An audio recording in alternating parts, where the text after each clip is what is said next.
বিরতির পর স্বাগত। সামনে রয়েছে লোকসভা ভোট, আর লোকসভা ভোটকে একেবারে পাখির চোখ রেখে দেখা যাচ্ছে প্রত্যেকটি রাজনৈতিক দল মাঠে ময়দানে ঝাঁপিয়ে পড়েছে। বিশেষ করে এক ধাপ এগিয়ে রয়েছে শাসক দল বিজেপি। দেখা গেছে রাজ্য ভিত্তিক পৃষ্ঠপোষক সাংগঠনিক বৈঠক অনুষ্ঠিত হয়েছে লোকসভা নির্বাচনকে একেবারে পাখির চোখ রেখে রাজ্য বিজেপির সদর দপ্তরে।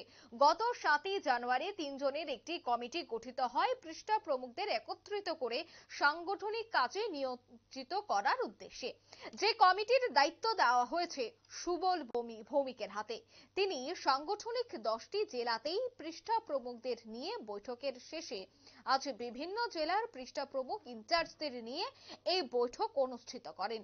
পরবর্তীতে প্রতিটি মণ্ডলে এই রকম বৈঠক করা হবে বলে জানাচ্ছেন বিজেপির রাজ্য সহ সভাপতি সুবল ভৌমিক।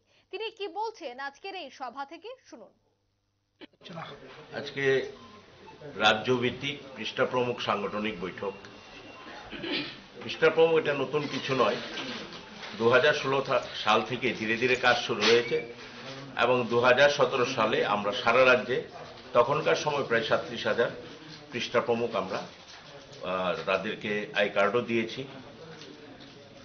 এবং আপনারা দেখেছেন যে 2018 নির্বাচনে যে সংগঠিত অশুভ শক্তি সিপিআইএম বা অন্যান্য বিরোধী দলগুলো বুথ কমিটি পর্যন্ত সীমাবদ্ধ ছিল। তারা বুঝতে পারেনি সেই দিন যে এত বড় বিপর্যয় তাদের জন্য এসছে।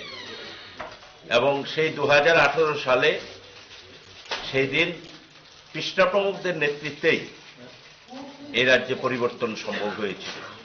এতটা আমরা শেষ প্রান্তের শেষ কার্যকর্তাটার কাছে পৌঁছে যাব এটা শাসক দল সহ অন্যান্য রাজনৈতিক দল বুঝতে পারেনি। পৃষ্ঠপ্রমুখ এই যে সাংগঠনিক প্রক্রিয়াটা সারা বছর যাতে ব্যাপকভাবে একটা প্রাণবন্ত সংগঠনে পরিণত হয়, আমাদের একটা ভেরিফিকেশন চলছে। ভেরিফিকেশন করে সারা রাজ্যে এখন প্রায় 59,000 পৃষ্ঠপ্রমুখ। এই সমস্ত পৃষ্ঠপ্রমুখদের সাংগঠনিক প্রক্রিয়ার মধ্যে নিয়ে আসা, তাদেরকে ধারাবাহিকভাবে যাতে তাদেরকে কাজ দেওয়া সাংগঠনিক কাজের মধ্যে আরো বেশি করে ইনভলভ করা যায়, তাহলে সংগঠন প্রাণবন্ত হবে। আমরা গত 7ই জানুয়ারি আমাদের পৃষ্ঠপ্রমুখের আমি ইনচার্জ, আমার দুজন কো ইনচার্জ, একজন বিপিন দেববর্মা, ওনার আজকে মানদায়ে প্রোগ্রাম আছে, আরেকজন কো ইনচার্জ সুভাষ সরকার। আমরা আমাদের এই কমিটি ঘোষণা হয়েছে 7ই জানুয়ারি। তারপর থেকে আমরা 10খানা ডিস্ট্রিক্টে আমরা আমাদের সাংগঠনিক বৈঠক করেছি এবং প্রত্যেকটা ডিস্ট্রিক্ট লেভেলে বৈঠক আমাদের শেষ হয়েছে। আমরা মন্ডল লেভেলে সাংগঠনিক বৈঠক করতে চলছি যাতে 100% মানে আমরা সফল হতে পারি পৃষ্ঠপ্রমুখ নির্ণয়ের ক্ষেত্রে। এবং 2018 আগে যারা পৃষ্ঠপ্রমুখ হয়েছিল তাদের মধ্যে অনেকে নেই, অনেকে নির্বাচনের আগে বিরোধীদের অপপ্রচারের শিকার হয়ে দল ছেড়ে চলে গেছেন। তাহলে একটা ভেরিফিকেশন দরকার আক্ষরিক অর্থেই আমাদের সংগঠনে কারা কারা পৃষ্ঠপ্রমুখ।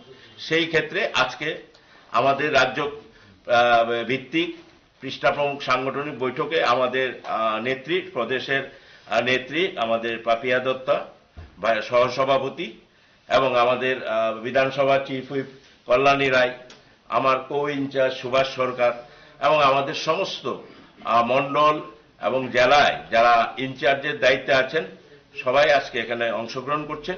আমরা নিশ্চিত এই পৃষ্ঠপ্রমুখকে সংগঠনকে আগামী দিনে আরো প্রাণবন্ত এবং সংগঠিত করবে। আপনারা শুনলেন সুবল ভৌমিকের বক্তব্য। মূলত 24-এ লোকসভা নির্বাচনকে পাথেয় করে কিভাবে সংগঠনকে দৃঢ় এবং মজবুত করা যায় তার জন্যই দেখা যাচ্ছে বিভিন্ন জায়গায় সভা। বিশেষ করে আজ দেখা গেছে প্রদেশ বিজেপি কার্যালয়ে পৃষ্ঠপ্রমুখের ইনচার্জদের নিয়ে এই বৈঠক কিভাবে একেবারে জেলায় জেলায় মণ্ডল স্তরে বিভিন্ন বুথ স্তরে সংগঠনকে মজবুত করা যায় তারই উদ্দেশ্যে এই বৈঠক বলে মনে করা হচ্ছে। নিয়ে নিচ্ছে ছোট একটি বিজ্ঞাপন বিরতি, সঙ্গে থাকুন।